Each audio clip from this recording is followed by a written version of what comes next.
Mari kita buka kitab kita dalam kitab Yeremia pasal 29. Kita akan baca dari ayat ke-10 sampai dengan ayat ke-14.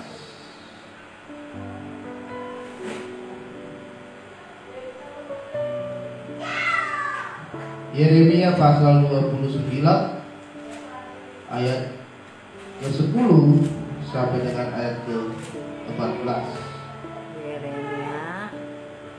Yeremia 29 Yeremia 29 ayat 10 sampai ayat ke-14. Kita baca firman Tuhan ini secara bersama-sama. Mari kita bangkit berdiri kembali, saudara. 14. Yeremia pasal 29 ayat ke-10 sampai 14. Kita baca bersama-sama. 1, 2, 3.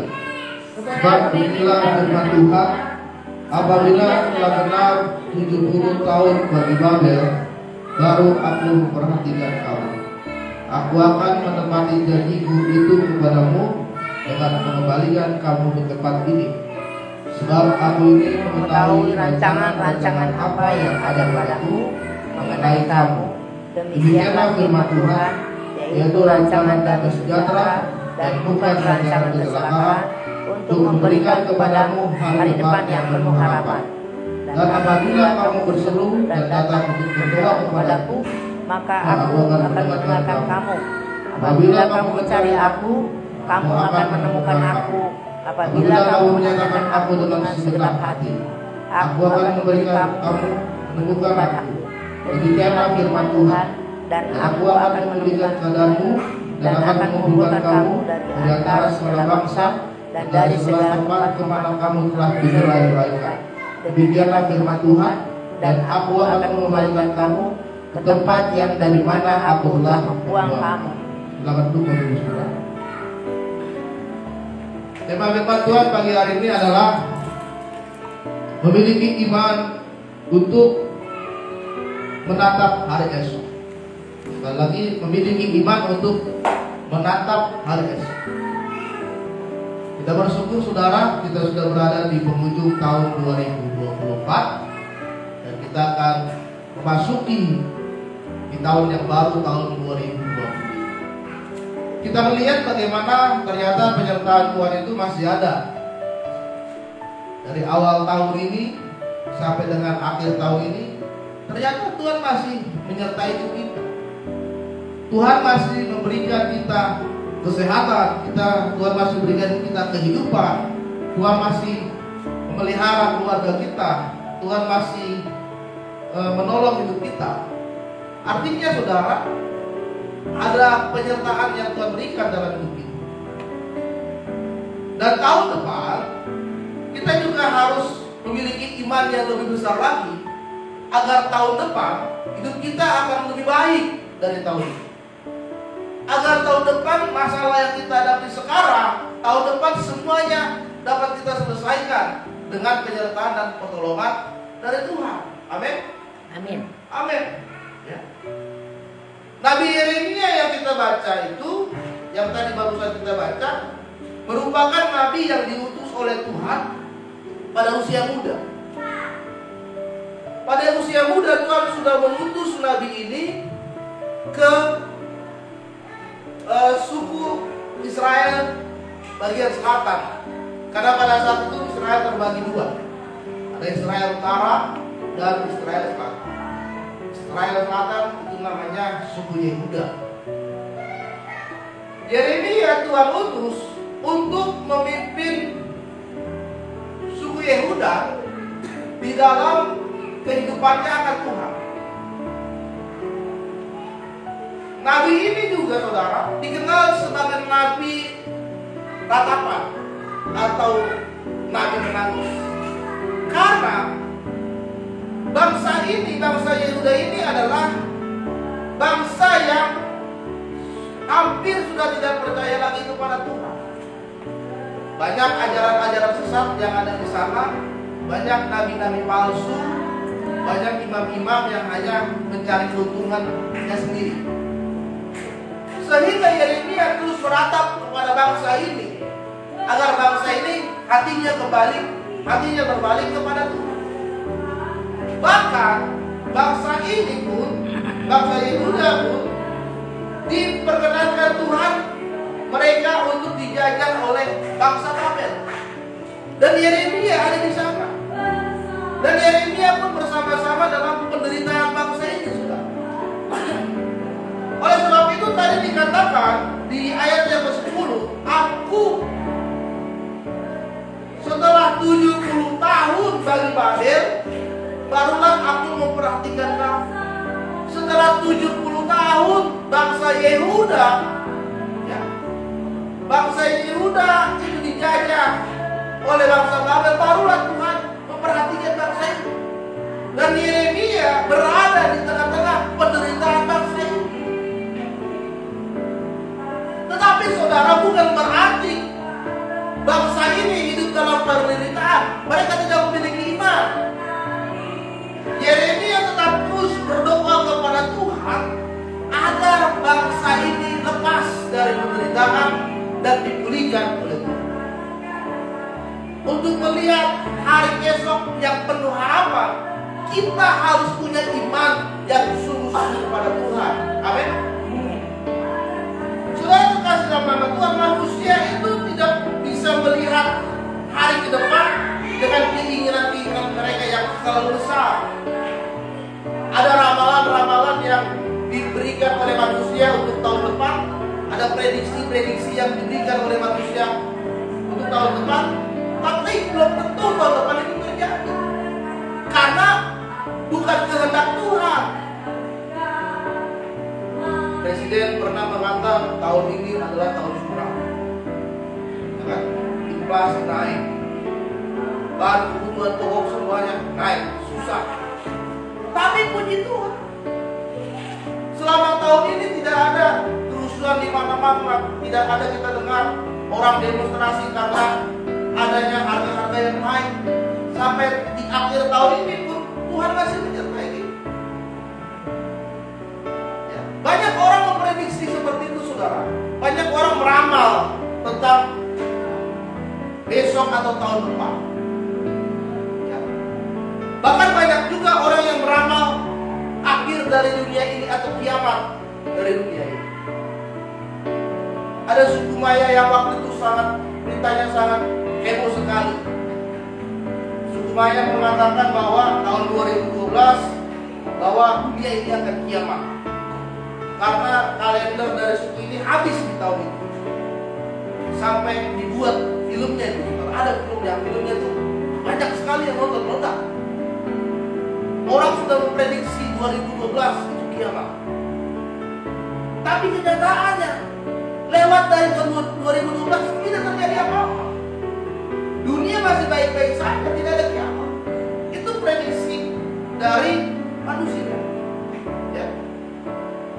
Ada juga yang memprediksi di Indonesia ini bahwa tahun 2020 akan kiamat. Jual semua barangmu, kumpul di gereja. Dan ternyata tidak terjadi. Ternyata tidak terjadi.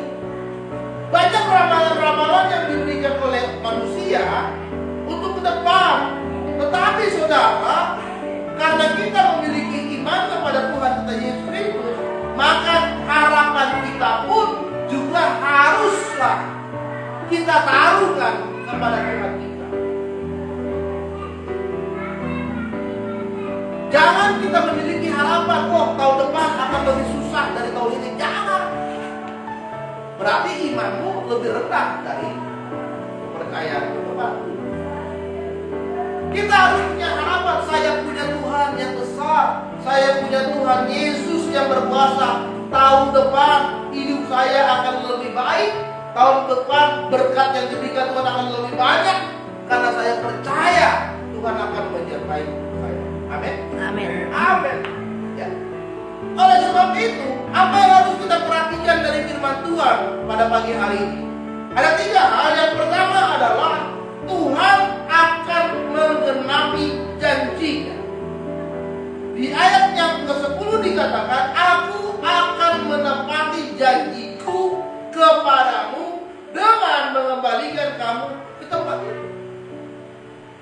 Tuhan bilang kepada Yeremia 70 tahun setelah bangsa ini hidup menderita, saya akan bebaskan bangsa ini.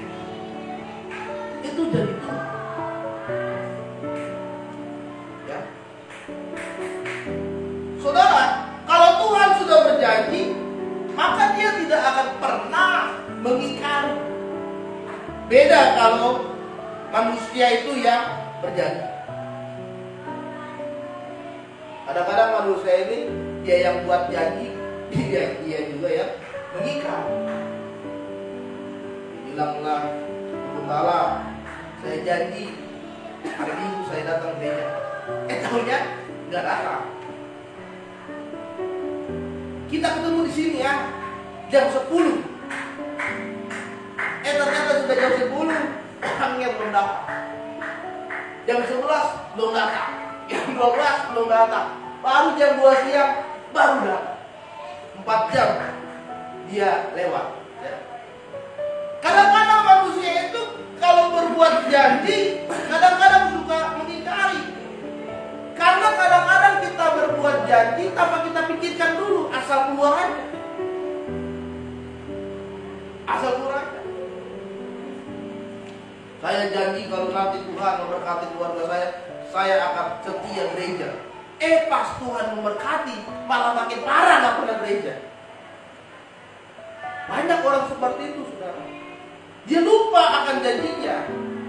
Dia lupa akan perkataannya yang dia ungkapkan kepada Tuhan. Tapi kalau Tuhan sudah berjanji, maka tidak akan pernah Dia mengingkari janjinya di dalam hidup kita. Tuhan pasti akan menepati. Karena Dia memegang janji, Dia bukan pelupa. Dia bukan pelupa, tetapi Dia selalu melaksanakan janjinya. Apa yang Tuhan janjikan? Di ayat 11 Dia katakan, aku tahu rancangan yang padamu yang aku berikan, yaitu rancangan damai sejahtera, bukan rancangan kecelakaan dan hari depan yang penuh dengan harapan. Ini janji Tuhan. Tuhan tidak akan pernah memberikan kita rancangan yang mendatangkan kecelakaan, yang mendatangkan kerugian dalam hidup kita, yang mendatangkan malapetaka dan musibah. Tapi Tuhan mendatangkan sesuatu yang memberikan hidup kita itu mengalami damai sejahtera. Tapi kadang-kadang saudara, manusia itu tidak pernah merasa puas dan tidak pernah merasa bersyukur. Lihat orang punya motor bagus, pengen beli motor baru. Padahal motornya sudah lumayan, masih bisa dipakai kemana-mana. Lihat orang punya handphone bagus, pengen beli. Lihat orang punya rumah besar, ingin beli rumah besar. Lihat orang punya mobil bagus, ingin beli mobil bagus. Tidak pernah bersyukur. Asal jangan pernah lihat orang punya istri cantik pengen istri cantik, itu nggak boleh. Kadang-kadang saudara, kecelakaan itu, rancangan kecelakaan itu yang membuat itu adalah diri kita sendiri. Kita punya berkat, kita taruh berkat itu, kita main di online, habis uang saudara. Main saham, tahunya saham saudara habis. Lalu saudara salahkan Tuhan. Tuhan, uangku sudah habis. Aku pasang judi online, kalah semua uangku Tuhan. Gak ada lagi makan buat istri anakku. Ya salahmu. Kenapa kau pasang judi online? Tuhan, udah habis uangku Tuhan. Ya salahmu, kenapa kau bawa kemana? Pelaku tua, ngamuk-ngamukan di sana. Kalau Tuhan berkati engkau, yang pergunakan dengan baik. Kadang-kadang kita sendiri yang merasakan, oh ini rancangan kecelakaan yang datangnya dari Tuhan. Padahal itu karena keinginan daging, perbuatan kita sendiri.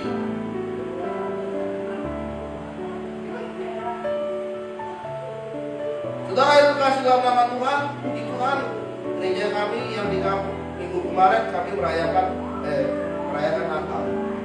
Ini sudah tahun yang kedua. Sebelum itu kami berdoa, karena kami tidak punya cukup dana untuk merayakan. Kemudian kami juga harus bayar uang sewa gereja bulan ini. Berdoa, kami bergumul kepada Tuhan bersama-sama setiap pagi kami bawa ke dalam Tuhan. Puji Tuhan, 1 minggu sebelum Natal, saya punya kerinduan, saya harus berpuasa untuk Natal. Kami tidak membatalkan Natal, kami Natal tanggal 7 tidak punya dana saat itu. Kami punya iman harus ada Natal.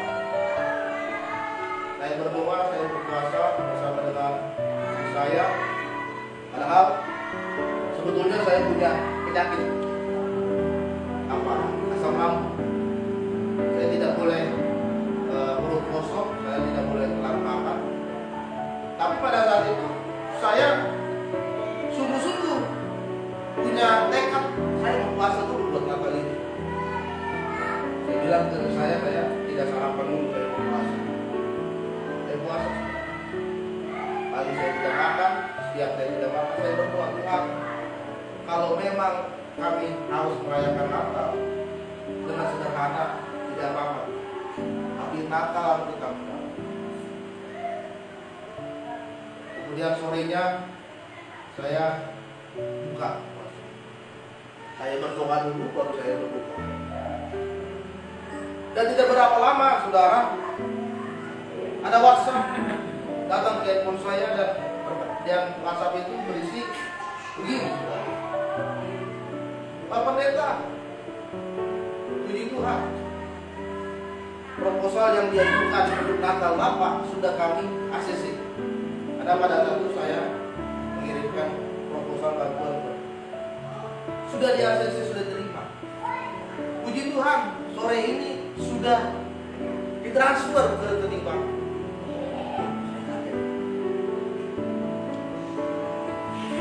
Kemudian saya bilang ke saya, coba baca WhatsApp itu. Karena nomor rekeningnya yang dipakai adalah nomor rekening istri saya, jadi saya harus ajak istri buat cek dulu ATM. Ternyata saudara, ketika kami ke ATM dan benar, ternyata sudah terasa. Dan itu yang membuat kami bersuka cita. Ternyata Tuhan itu sangat baik. Dan saudara pun merasakan kebaikan Tuhan kalau betul-betul saudara cari Tuhan dengan benar.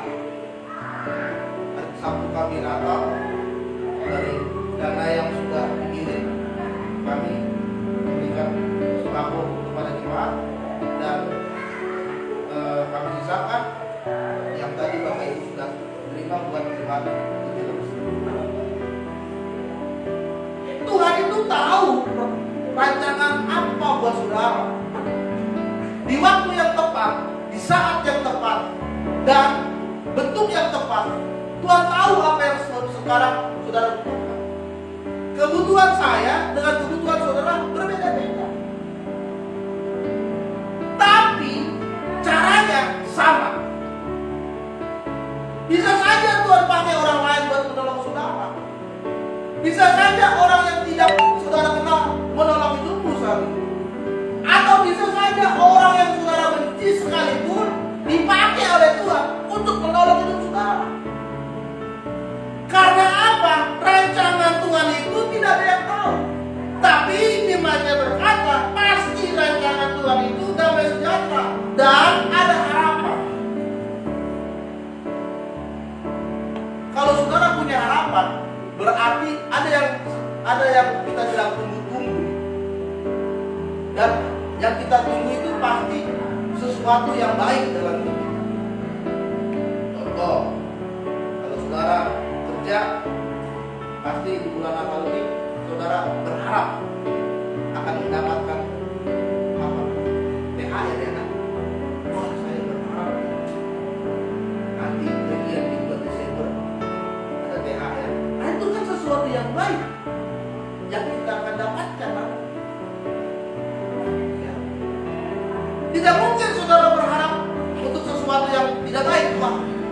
berharap nanti saya dapat sakit. Nggak bisa. Nggak mungkin orang berharap seperti itu. Tidak mungkin saudara berharap mendatangkan kecelakaan. Wah, saya berharap nanti motor saya diambil orang. Nggak bisa. Nggak mungkin berharap seperti itu.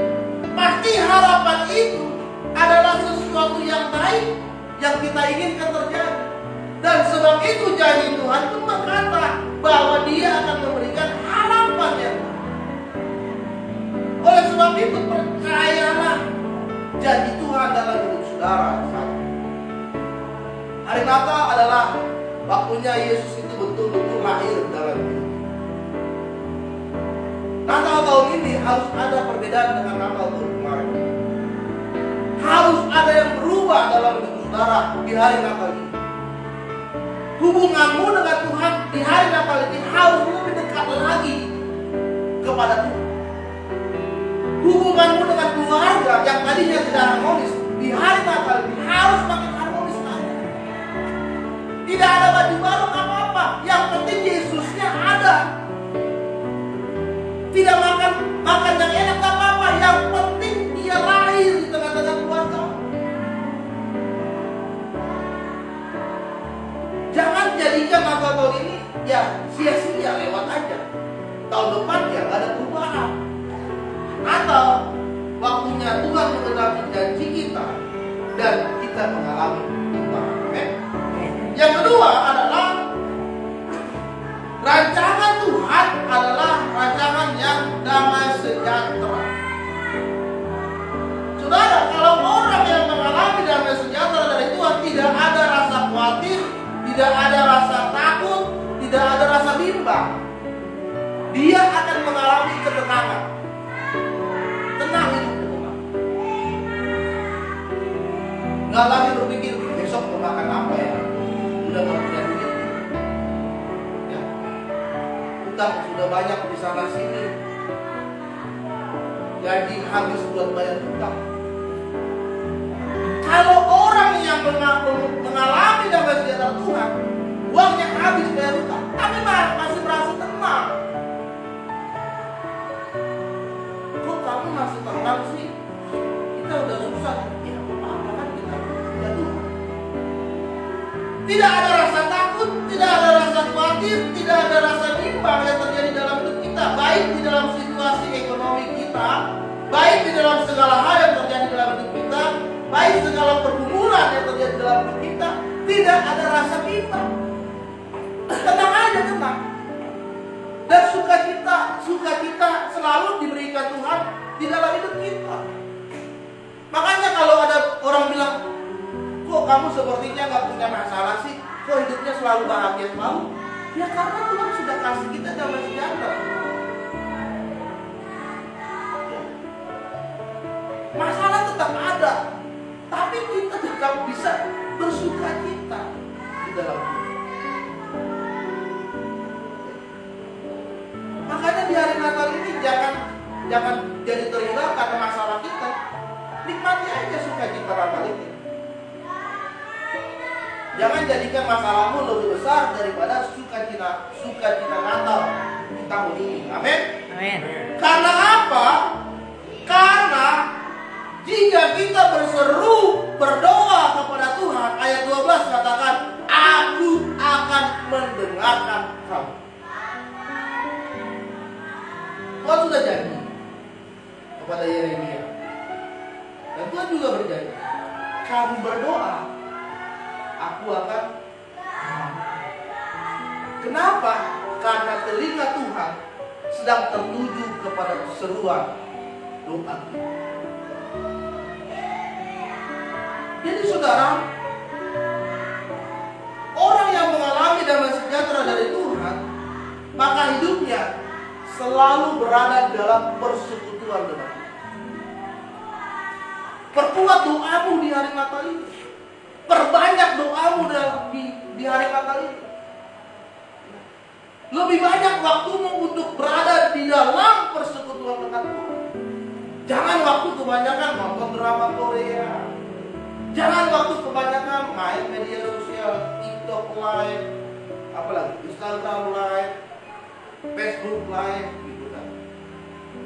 Jangan kebanyakan waktu ngobrol sama tetangga, ngobrolin orang lain, ngobrolin kejelekan. Ida, tahu nggak tetangga itu?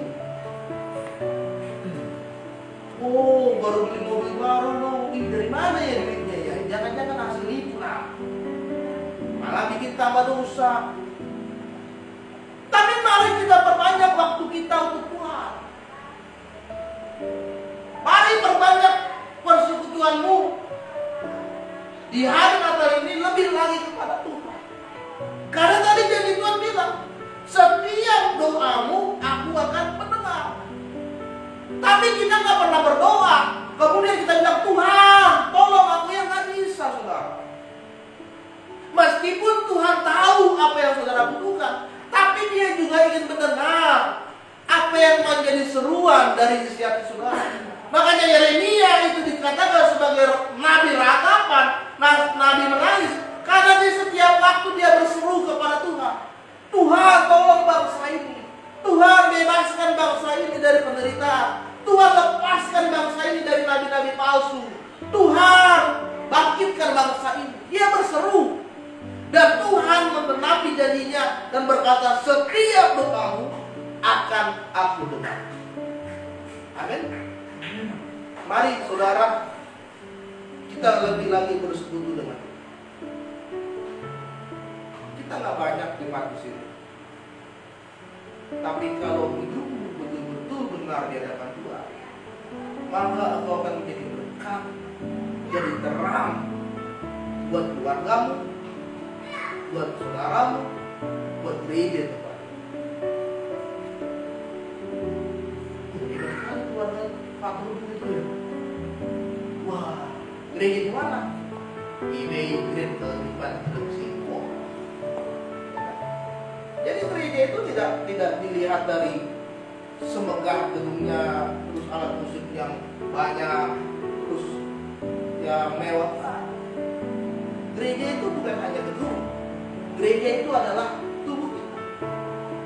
Tubuhmu adalah bait Allah.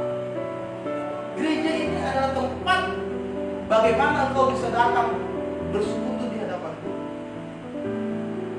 Secara sederhana Tuhan pun ada. Ya. Secara sederhana Tuhan pun ada di tempat ini. Amin. Oleh sebab itu saudara, mari kita melihat rancangan dari Tuhan. Karena rancangan dari Tuhan dikatakan bahwa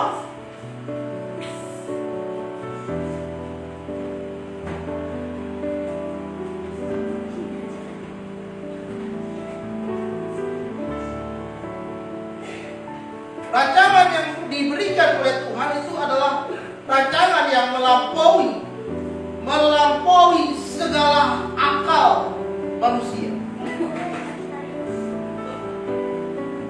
Kita inginnya seperti ini, kita inginnya tahun depan seperti ini, tapi rencana Tuhan beda dengan rencana saudara. Kehendak Tuhan beda dengan kehendak saudara. Kita hanya bisa bermohon, kita hanya bisa meminta, tetapi yang mewujudkan itu Tuhan itu sendiri. Rencana Tuhan itu melebihi dari segala akal manusia, bahkan melebihi dari apa yang kita pikirkan saat ini. Kita maunya seperti ini, tapi Tuhan bisa kasih lebih daripada yang saudara pikirkan saat ini. Itu rencana. Dan yang ketiga, kalau kita beriman, maka hidup kita adalah tempat persekutuan dengan Tuhan. Saudara, tahun depan adalah waktunya kita untuk mengalami pemulihan hubungan dengan Tuhan secara pribadi. Bagaimana Tuhan itu adalah pribadi yang ingin ditemui. Ayat 13, apabila kamu mencari aku, kamu akan menemukan aku. Apabila kamu menanyakannya aku dengan segenap hati, aku akan memberi kamu menemukan aku dan memulihkan keadaan. Yang ketiga, tahun depan adalah waktunya Tuhan memulihkan keadaan. Amin. Amin. Tuhan berjanji kepada Yeremia, tadinya bangsa ini yang sudah bercerai-berai, yang ada di mana-mana, Tuhan berjanji Tuhan akan pulihkan bangsa ini dan bersatu kembali ke tempat yang semula. Ya. Dan Tuhan berjanji, jika kamu mencari aku, maka kamu akan menemukan aku. Banyak cara manusia untuk mencari Tuhan. Orang melihat ada gunung, mereka anggap itu Tuhan, mereka kesana cari Tuhan, mereka sembah. Ya. Orang melihat ada batu, mereka anggap itu Tuhan, mereka buat patung, lalu mereka sembah. Orang melihat matahari, mereka anggap itu Tuhan, mereka sembah matahari. Jepang orang rata-rata menyembah matahari. Tapi bukan itu. Kalau yang kita sembah bukan patung, bukan matahari, bukan gunung, tapi kita jelas bahwa yang kita sembah itu adalah Yesus Kristus, Tuhan yang menjadi juru selamat dalam hidup saudara. Tuhan yang lahir hari ini di kandang domba, itulah yang menjadi Tuhan kita, bukan patung, bukan gunung, bukan batu atau apapun itu. Oleh sebab itu saudara, mari kita perkuat lagi iman kita kepada Tuhan. Jangan meragukan Yesus dalam hidup saudara. Apapun kondisi kita, jangan pernah meragukan Yesus. Dia baik, dia mengasihi saudara, dia mengasihi semua orang. Bahkan firman-Nya katakan dia akan pulihkan keadaan. Sekalipun kita banyak dosa saudara, sekalipun hubungan kita jauh dari Tuhan, tapi kasih Tuhan itu tidak akan pernah hilang. Amin. Saudara yang jauh dari Tuhan, dia akan selalu berusaha menarik saudara untuk kembali dekat. Saudara yang hilang, dia akan terus cari saudara dan menemukan saudara untuk kembali kepada Dia. Dan dia rindu agar hidup kita tidak dirasakan dosa. Dia rindu mengampuni, memulihkan hidup agar hidup kita selamat karena kasih dari Tuhan. Di hari Natal ini, mari kita melihat hari esok, kita melihat tahun depan dengan iman, pengharapan di dalam Tuhan. Tidak ada ketakutan, tidak ada perimbangan, tidak ada kekhawatiran, karena Yesus berkata. Amin. Amin. Dalam firman Tuhan siang hari ini,